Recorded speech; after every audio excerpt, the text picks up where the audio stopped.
తిరుమల లడ్డు ప్రసాదం వివాదం తర్వాత ఆంధ్రప్రదేశ్ ప్రభుత్వం శ్రీవారి సన్నిధిలో సమూల మార్పులను చేయాలనే ఆలోచనకు వచ్చింది. ఇందుకోసం స్వర్ణ దేవాలయం తరహాలో కొత్త చట్టం తీసుకొచ్చే అవకాశం ఉంది. అంతేకాదు టీటీడీ నిబంధనలకు కూడా మరింత కఠినతరం చేయబోతున్నారు. కూటమి ప్రభుత్వ హయాంలో తిరుమలలో ఊహించని మార్పులు వస్తాయనే చర్చ సైతం స్టార్ట్ అయింది. శ్రీవారి సన్నిధిలో ఏపీ సర్కార్ అసలు ఏం చేయబోతోంది?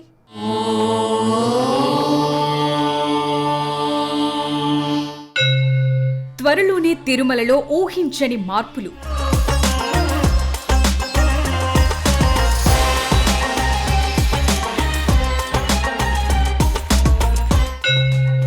మరింత కఠినంగా మారనున్న టీటీడీ రూల్స్. ప్రపంచ ఆధ్యాత్మిక రాజధాని, కలియుగ దైవం శ్రీ వెంకటేశ్వర స్వామి కొలువైన పుణ్యక్షేత్రం తిరుమలలో కీలక మార్పులకు శ్రీకారం చుట్టబోతోంది ఏపీలోని కూటమి ప్రభుత్వం.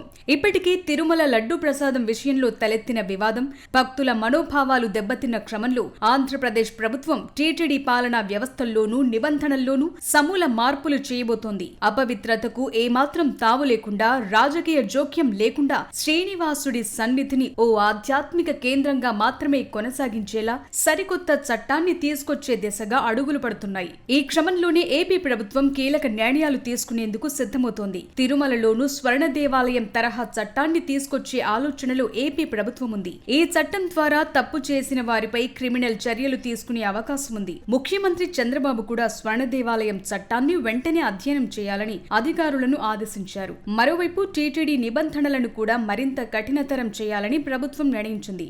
అన్యమతస్థులు శ్రీవారి దర్శనం చేసుకోవాలంటే డిక్లరేషన్ ఇవ్వాలనే నిబంధనను తప్పనిసరిగా అమలు చేయాలని ఆదేశించింది.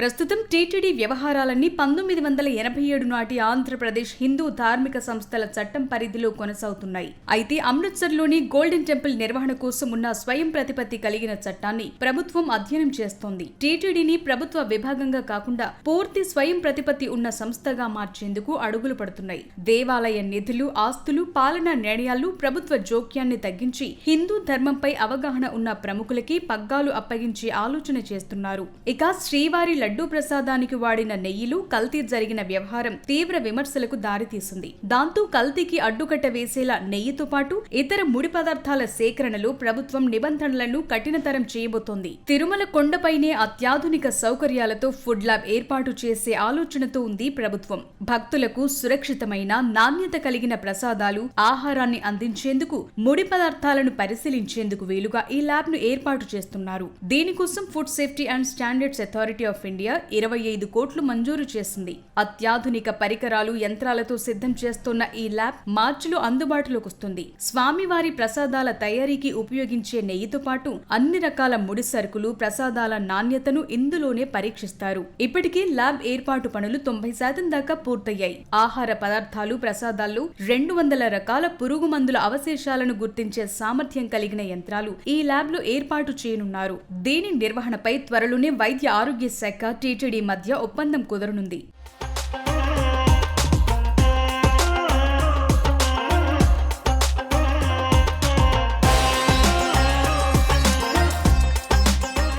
తిరుమల పవిత్రతను కాపాడే క్రమంలో సిబ్బంది విషయంలోనూ ప్రభుత్వం కీలక నిర్ణయాలు తీసుకుంటోంది. టీటీడీలో పనిచేస్తున్న అన్యమతస్థులను ఇతర ప్రభుత్వ శాఖలకు బదిలీ చేయడం, వీఆర్ఎస్ కల్పించే ప్రక్రియ ఇప్పటికే మొదలైంది. ఇక విధుల్లో నిర్లక్ష్యం వహించే సిబ్బందిపై వేటు వేసేందుకు కొత్త నిబంధనలు అమల్లోకి రానున్నాయి.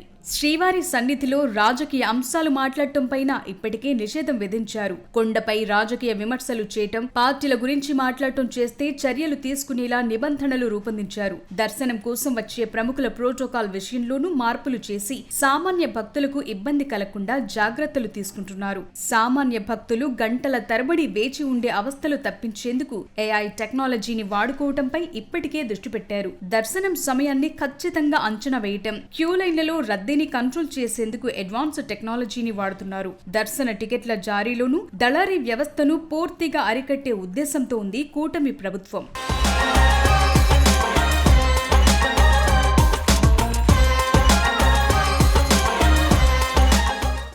ఏపీ ప్రభుత్వం తీసుకుంటున్న నిర్ణయాలు, తేవాలి అనుకుంటున్న మార్పులు తిరుమల ప్రతిష్టని మళ్లీ అంతర్జాతీయ స్థాయిలో నిలబెట్టే ప్రయత్నంగా కనిపిస్తున్నాయి.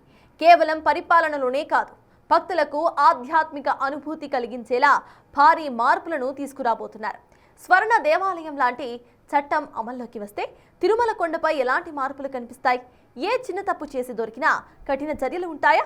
స్వర్ణ దేవాలయం చట్టంలో అసలేముంది?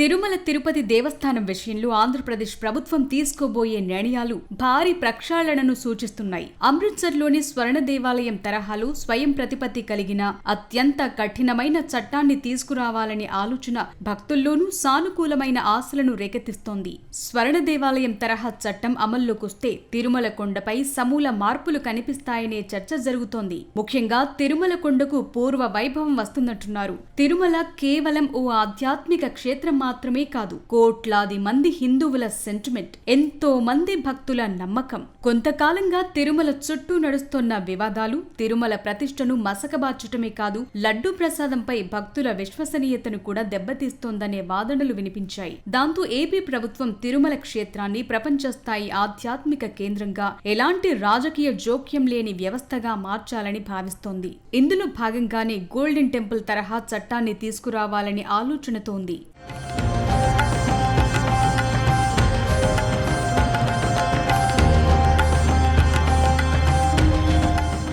అమృత్సర్లోని స్వర్ణ దేవాలయాన్ని నిర్వహించే శిరోమణి గురుద్వారా ప్రబంధన కమిటీ 1925 సిక్కు గురుద్వారాల చట్టం ద్వారా నడుస్తుంది. దీని ప్రకారం గోల్డెన్ టెంపుల్ పూర్తి స్వయం ప్రతిపత్తితో ఉంటుంది. ప్రభుత్వం కానీ రాజకీయ నాయకుల ప్రమేయం కానీ ఉండదు. భక్తుల ద్వారా ఎన్నుకోబడిన ప్రతినిధులే ఆలయ నిర్వహణను చూస్తారు. దేవాలయం లోపల ఏ విధమైన లౌకిక రాజకీయ కార్యకలాపాలకు తావుండదు. మతపరమైన నిబద్ధత మాత్రమే కనిపిస్తుంది. అక్కడ సేవకు ప్రాధాన్యత ఉంటుంది. స్వర్ణ దేవాలయంలో పనిచేసేవారు ఉద్యోగులుగా కాకుండా సేవకులుగా భావిస్తారు. ఇదే తరహా చట్టం తిరుమల కోసం తీసుకొస్తే కొండపై సమూల మార్పులొచ్చే అవకాశం ఉంది. ప్రస్తుతం టీటీడీ బోర్డు సభ్యుల నియామకం రాజకీయ ప్రాతిపదికన జరుగుతోంది. కొత్త చట్టం వస్తే కేవలం ఆధ్యాత్మికవేత్తలు, ఆగమ శాస్త్ర పండితులు, నిజమైన భక్తులకు మాత్రమే బోర్డులో చోటు దక్కుతుంది. నిధుల వినియోగం పైన కఠిన నిబంధనలుంటాయి. శ్రీవారి హుండీ ఆదాయాన్ని కేవలం హిందూ ధర్మ ప్రచారం, భక్తుల సౌకర్యాలు, దేవాలయ నిర్వహణకు మాత్రమే వాడాల్సి ఉంటుంది. ఇతర ప్రయోజనాల కోసం ఒక్క రూపాయి కూడా మళ్లించడానికి వీలుండదు. వీటికి మించి అత్యున్నత స్థాయి భద్రత, క్రమశిక్షణ కనిపిస్తాయి. స్వర్ణ దేవాలయంలో ఏ చిన్న తప్పు జరిగినా శిక్ష చాలా కఠినంగా ఉంటుంది. తిరుమలలోనూ భక్తులకు అసౌకర్యం కలిగించినా, అవినీతికి పాల్పడినా తక్షణమే కఠిన చర్యలు తీసుకునే యంత్రాంగం అమల్లోకొస్తుంది. క్రిమినల్ చర్యలు తీసుకునే అవకాశాలు ఎక్కువగా ఉంటాయి.